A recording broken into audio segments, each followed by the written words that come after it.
Hello everyone, स्वागत है आप सभी का जीएस क्रक्स में। आज के इस वीडियो में हम लोग देखने वाले हैं सोर्सेस ऑफ इंडियन हिस्ट्री। तो सोर्सेस को हम देखेंगे तो सोर्सेस जो है अलग अलग तरह के होते हैं, जैसे कि कुछ लिटरेरी सोर्सेस होते हैं, कुछ आर्कोलॉजिकल सोर्सेस होते हैं। लिटरेरी सोर्सेस में हम देखते हैं मैन्यूस्क्रिप्ट्स, बुक्स हैं। आर्कोलॉजिकल सोर्सेस में देखते हैं कि जो है एक्सकेवेशन से एक्सप्लोरेशन जो है कुछ होता है, तो आर्कोलॉजिकल सोर्सेस जो मिलती हैं, जैसे खुदाई वगैरह हो कहीं और जो है ये मिल जाए, या फिर कहीं पे सरफेस पे ही मिल जाए। तो इस तरह की एग्जीक्यूशन और जो है हम देखते हैं कि ये होती रहती हैं। तो लिटरेरी सोर्सेज मैन्यूस्क्रिप्ट्स, बुक्स वगैरह देखते हैं। तो बुक्स जो होती है उसको जो है लिखा जाता है इंक से, और जो इंस्क्रिप्शंस होते हैं वो इनग्रेव्ड्स होते हैं, मतलब कि उस पर जो है कुरेद कुरेद के लिखा गया होता है। तो ये जो है source of early Indian history में हम देख रहे हैं सोर्स दो तरह से, लिटरेरी सोर्सेज और आर्कोलॉजिकल सोर्सेज को। तो लिटरेरी सोर्सेज में मैन्यूस्क्रिप्ट्स, बुक्स, और जो है आर्कोलॉजिकल सोर्सेज में हम जो है एक्सकेवेशन देख रहे हैं और एक्सप्लोरेशन देख रहे हैं। तो इस तरह से जो है ये दो मेथड्स हैं जिससे हम आर्कोलॉजिकल सोर्सेज को जो है निकालते हैं। तो फाइंडिंग डिगिंग से होती है एक्सकेवेशन में। एक्सप्लोरेशन में जो है ये सरफेस के बिल्कुल क्लोज होता है और वहाँ से हम चीज़ों को निकालते हैं। फिर हम देखें कि इंडिजीनियस सोर्सेज जो है यहाँ हम लिटरेरी सोर्सेज में देखते हैं और कुछ फॉरेन सोर्सेज होता है। तो लिटरेरी सोर्सेज जो होता है इसमें कुछ इंडिजीनियस सोर्सेज होंगे, कुछ फॉरेन सोर्सेज होंगे। तो अब यहाँ हम देख लें आर्कोलॉजिकल सोर्सेज में, तो यहाँ एक्सकेवेशन और एक्सप्लोरेशन हो रहा है, ठीक है, कुछ मिल जा रहा है। तो न्यूमिस्मेटिक, यदि सिक्का मिल जा रहा है तो उसकी स्टडी होती है, न्यूमिस्मेटिक्स कहलाती है। एपिग्राफी, जो कि इंस्क्रिप्शन यदि मिल जाता है तो उसकी स्टडी को जो है हम एपिग्राफी कह लेते हैं। तो इस तरह से जो है इन चीज़ों को हम हम फाइंड आउट करते हैं। एक जो है ये चीज़ें मिलते हैं, न्यूमिस्मेटिक, एपिग्राफी, मतलब इंस्क्रिप्शन या फिर कॉइन्स ही जो है हमें मिलते हैं। इंडिजीनियस सोर्सेज में देखें तो कुछ सेकुलर सोर्सेज होते हैं, कुछ जो है रिलीजियस सोर्सेज होते हैं।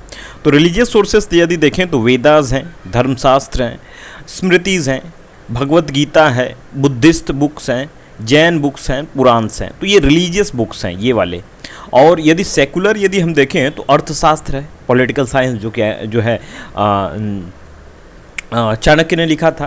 फिर उसके बाद पतंजलि का महाभाष्य हम देखें, संगम लिटरेचर है, नीतिसार है, कालिदास के वर्क्स हैं, बाण भट्ट के जो है वर्क्स हैं, कलहन के जो है कुछ राजतरंगिणी है। तो ये सारे सोर्सेज जो हैं ये सेकुलर हैं। रिलीजियस सोर्सेज हमने देखा अभी, ये सेकुलर है, यानी कि रिलीजन से इसका मतलब नहीं है। फॉरेन अकाउंट्स यदि देखें तो ग्रीको रोमन राइटर्स थे, जिसमें मेगास्थनीज जो चंद्रगुप्त के समय जो है, प्लिनी, स्ट्रेटो, ये सब जो है आए। चाइनीज़ ट्रेवलर्स भी आए, जैसे फाहियान और वेनसांग आए। अरब ट्रेवलर्स भी जो है आए, जैसे कि अल बरूनी, अल सुलेमान, अल मसूली, ये जो है आए अरब ट्रेवलर्स। तो ये सब जो है आते हैं यहाँ पे। सोर्सेस यदि देखें तो क्या क्या सोर्सेस हैं इसके, तो monuments, palaces, forts, great bath वगैरह मिल जाता था, कॉइन्स, इंस्क्रिप्शन, पोट्री, टूल्स जो है मिल जाते थे, ऑर्नामेंट्स और अदर रिमेन्स कुछ जो है मिलते थे। तो ये सोर्सेस थे जिससे जो है हम देखते थे कि ये एक्सकेवेशन के समय भी और अलग अलग तरह से जो है हमें कॉइन्स, इंस्क्रिप्शन, पोट्री जो है टूल्स वगैरह मिल जाते थे, इस जो हमें यहाँ से खुदाई के दौरान, एक्सकेवेशन या फिर जो है एक्सप्लोरेशन के दौरान जो है मिल रहा था। इसके बाद यदि हम देखें कि सिग्निफिकेंस क्या है भाई लिटरेरी सोर्सेज का in the study of early Indian history, तो क्या सिग्निफिकेंस है लिटरेरी सोर्सेज का in the study of early Indian history. तो critical examination of relevance of literary sources in the study of early Indian history। तो early Indian history को हम देखेंगे कि जो है क्या रिलेवेंस है, जो लिटरेरी सोर्सेस हैं हमारे यहाँ उसके क्या रिलेवेंस है। तो इंडिया को हम देखते हैं कि वन ऑफ द ओल्डेस्ट और richest history in the world हमें देखने को मिलती है इसकी। और इंडियन हिस्ट्री जो है ये हम देखते हैं कि ह्यूमन बीइंग जब अराइव हुआ यहाँ पे इस इंडियन सब कॉन्टिनेंट से, तब से जो है हमारी ये हिस्ट्री जो है मिलती है। अर्ली इंडियन हिस्ट्री जो है ये reconstructed with the help of information provided by literary sources, archaeological sources. तो वो हमने देखा कि लिटरेरी और आर्कोलॉजिकल सोर्सेस हैं, और इन्हीं सोर्सेस से जो है हम लोग इसको हम इंफॉर्मेशन कलेक्ट करते हैं, अर्ली इंडियन हिस्ट्री को जो है निकालते हैं। तो ये सोर्सेस अवेलेबल है हमें प्लेंटी ऑफ नंबर में, और ये ही हमें जो है बताते हैं कि ह्यूमन लाइफ कैसी थी इंडियन सब कॉन्टिनेंट में। सिग्निफिकेंस यदि देखें लिटरेरी सोर्सेज के, तो लिटरेरी सोर्सेज प्रोवाइड करते हैं most valuable information about life of India during ancient India.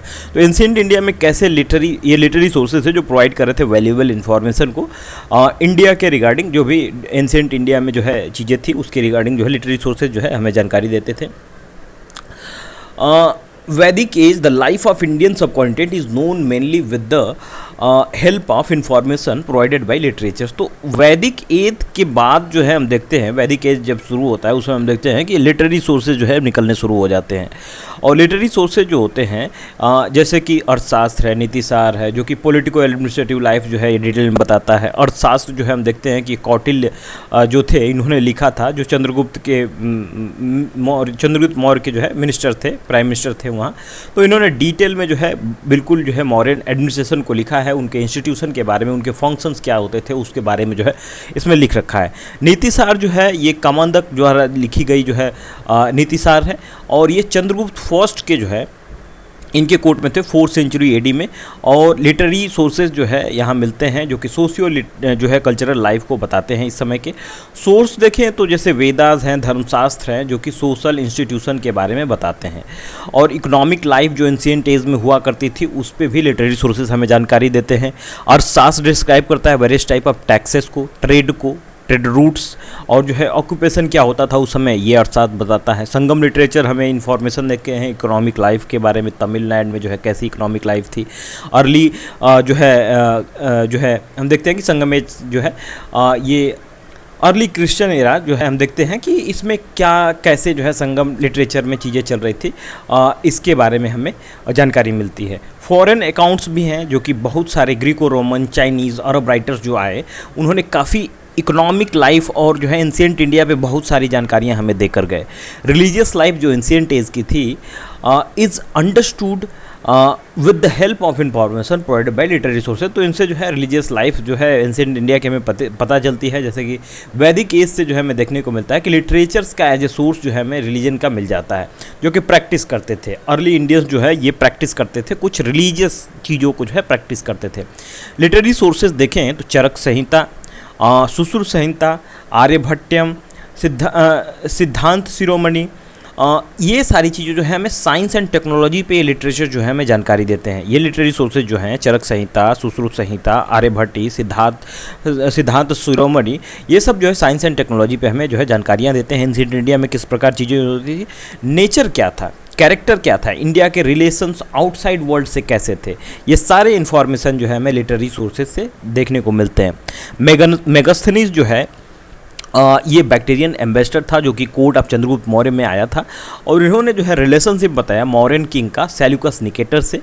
और जो भी बैटल्स लड़े गए जो ये हुए इंडियन रूलर्स के बारे में जो है ये बताता है। टेरिटोरियल एक्सटेंट कितना था एम्पायर का, किस तरह से जो है राइज एंड फॉल हुआ, सब कुछ जो है पॉलिटिकल एंटिटीज़ को हमारे ये बताता रहता है। बाणभट्ट देखते हैं कि ये जो है डिटेल्स हमें मिलिट्री अचीवमेंट जो किंग हर्षवर्धन थे इनकी जो है मिलती है।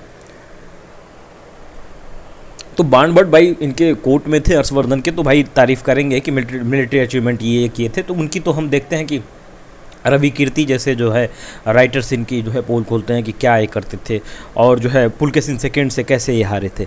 लिमिटेशन यदि लिटरेरी सोर्सेज के देखें तो no literary sources of any kind is available prior to Vedic age. तो वैदिक एज से पहले कोई लिटरेरी सोर्सेज हमें देखने को नहीं मिलता है। लिटरेरी सोर्सेज जो है हमें इन्फॉर्मेशन प्रोवाइड करते हैं। जो लिटरेरी सोर्सेज हैं ये स्टोन एज के बारे में या फिर चैल्कोलिथिक पीरियड के बारे में इन्फॉर्मेशन नहीं देते हैं। In the way more than 99% human history जो है हमें इंडियन सबकॉन्टिनेंट की can not B reconstructed with the help of literary sources. तो 99% जो हमारी सेटलमेंट की अब तक जो सबकॉन्टिनेंट इंडियन सबकॉन्टिनेंट की हिस्ट्री है वो हमें लिटरेरी सोर्सेज से नहीं मिली है।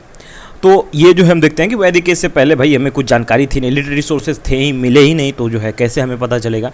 लिटरेरी सोर्सेज जो हैं ये जो है एक true nature of historical character को दिखाते हैं, क्योंकि writer did not pay any attention to chronology, the development have been more like a story. तो मतलब लिटरेरी सोर्सेज जो है एक ट्रू हिस्टोरिकल कैरेक्टर को नहीं दिखा पाते हैं। ठीक है, जैसे इंस्क्रिप्शन वगैरह है ना, तो उसमें एक्सकेवेशन करते वक्त लेयर बाय लेयर हमें पता चलती रहती है कि किस लेयर पे जो है किस टाइम की जो है ये कॉइन्स होंगे, या फिर कोई इंस्क्रिप्शन है तो किस समय का होगा, उसके नीचे वाली लेयर जो है पुरानी उससे होगी, उससे नीचे वाली जो है उससे पुरानी होगी। तो यहाँ ये कह रहे हैं कि जो लिटरेरी सोर्सेस है वो कहानी की तरह लिख दी गई है, वहाँ पे कोई एक क्रोनोलॉजी नहीं दी गई है हिस्ट्री में। तो क्रोनोलॉजी नहीं दी गई है, तो इस तरह से जो हम देखते हैं कि एक स्टोरी के फॉर्म में लिख दिया गया, इसलिए ट्रू हिस्टोरिकल कैरेक्टर को नहीं पता चल पाता है हमें। हिस्ट्री जो है the literary sources are not available on a on a continuous basis. तो लिटरेरी बेसिस कंटिन्यूस बेसिस पे मिल भी नहीं पाती है। बहुत सारे लिटरेरी वर्क जो है पोस्ट मॉडर्न पीरियड के हमें जो है नहीं मिलते हैं। बहुत सारे लिटरेरी वर्क जो है हमें पोस्ट मॉडर्न एज के नहीं मिलते हैं, बहुत कम ही मिलते हैं। Hardly anything is known from literatures about dynasties like Satavahana जैसे डायनेस्टीज से जो है हमें कोई लिटरेचर्स वगैरह नहीं मिलता है। लिटरेरी सोर्सेज जो है prone to interpolation and extrapolation, at time it difficult to comprehend whether a literary source belong to a particular period or different time period। तो ऐसा ये बढ़ा चढ़ा के लिखे हैं कि पास्ट को जो है अभी प्रेजेंट में दिखा रहे हैं या फिर जो है फ्यूचर को प्रेजेंट में लिख दे रहे हैं। तो इस तरह से जो है ये समय का कुछ पता ही नहीं चलता था कि किस टाइम में जो है ये लिखा गया है। It is believed that many informations found in Vedas had been added later on. Some chapters of Arthashastra were added during Gupta age by Vishnugupta। तो ये कहा जाता है कि जो इन्फॉर्मेशन हमें देखने को मिलती है वेदास में या फिर जो है अर्थशास्त्र में, ये बाद में भी ऐड किए गए थे। तो ये जानकारियाँ हमें मिलती हैं कि समय समय से अपडेट करते रहते थे लोग अपने अकॉर्डिंग से। Literary sources suffered from personal bias of writers. तो ये पर्सनल बायस हमें देखने को मिलता है राइटर्स का, जैसे कि वो हमने पुलकेशिन सेकंड और हर्षा का देखा था। Most of the writers lived in court under the patronage of king. अब भाई पैट्रोनेज ऑफ किंग में रहेंगे, किंग के जो है पैट्रोनेज में रहेंगे, तो वो उनकी ही अच्छी अच्छी बातों को लिखेंगे। तो ऐसे कोर्ट जो है, कोर्ट पोएट जो होते हैं वो अनबायस्ड जो है अनबायस जो पिक्चर है उसको नहीं दिखा पाते हैं। तो इस तरह से ये हिस्ट्री जो है एक फेल होती नज़र आती है। बाण भट्ट को देखें तो कोर्ट पोएट थे हर्षा के, जिन्होंने डिटेल में लिखा कि Harsha's achievement but he did not mention Harsha's failure. Harsha की फेलियर को भी लिखना चाहिए था बाण भट्ट को, लेकिन ये कोर्ट में बैठे थे भाई, चपलूसी करेंगे ही बैठ के, तो ये लिख नहीं पाए। Most of the literary used in the reconstruction of the early Indian history are religious work, secular literary sources are very few. तो बहुत सारे जो लिटरेरी सोर्सेज मिले वो जो है रिलीजियस वर्क्स थे। लिटरेरी सोर्सेज जो कि सेकुलर हों ये बहुत कम ही मिले हैं। और देखते हैं कि जो लिटरेरी सोर्सेस हैं वो एलीट क्लास के बारे में बड़ा लिखते हैं। जैसे गुप्ता एज में हम देखते हैं कि बहुत सारे जो है ड्रामाज लिखे गए, लेकिन सब एलीट क्लास पे फोकस थे। तो इनका फोकस जो है जनरली कुछ ही जो है कोर्ट तक ही था, और कॉमन जो पीपल थे उनकी कोई खोज खबर नहीं थी कि लोग कैसे हैं। ये लिटरेरी सोर्सेज से जानकारियाँ नहीं मिलती थी। Hardly anything is known about the life of the common people. Common people के बारे में जो है हमें कोई जानकारी नहीं मिल पाती थी। Literary sources represent only history from above, history from below is missing in literature. तो लिटरेरी सोर्सेज जो होते थे ये सिर्फ और जो है ऊपर ही जो है चीज़ों को दिखाते थे, और अंदर क्या चल रहा है उसकी जो है मिसिंग थी। At time the language of literary sources is vague. As a result of this these resources have been interpreted differently by different scholars. तो अलग अलग स्कॉलर्स द्वारा जो है अलग अलग तरह से इसको जो है इंटरप्रेट कर दिया जाता है। तो ये भी प्रॉब्लम्स इसमें आती है। पुराण जो है ये फ्यूचर टेंस में लिखे गए हैं, इसका जो है प्रॉब्लम्स हमें जो है देखने को मिलता है। मेनी लिटरेचर सोर्सेज जो है वो the time period of many literary sources is not known definitely. Precisely हमें मालूम ही नहीं है कि किस टाइम पीरियड में लिखे गए हैं। Information provided by Ramayana Mahabharata जो है एक लॉन्ग पीरियड को कवर करता है, जैसे कि सोर्सेज लाइक ऋग्वेदा जो है ये 500 ईयर को कवर करता है। Some historian believe that Chanakya live during Gupta period. तो कुछ कहते हैं कि चाणक्य जो है गुप्ता पीरियड में थे, और कालिदास जो है ये मौर्यन एज में थे। तो कोई सोर्स मेंशन ही नहीं है, तो जो है जानकारियाँ इधर से उधर हम करते रहते हैं, कोई कुछ भी कह लेता है और इसको हम श्योर नहीं मानते हैं।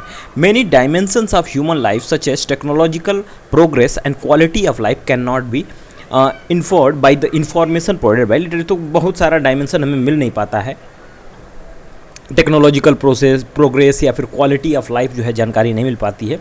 True estimation of these dimension can be carried on having a look on ground reality। तो ग्राउंड रियलिटीज़ हमें इन लिटरेरी सोर्सेज से मिल नहीं पाते हैं, तो भाई पूरी जानकारी हमें हिस्ट्री की नहीं मिल पाती है।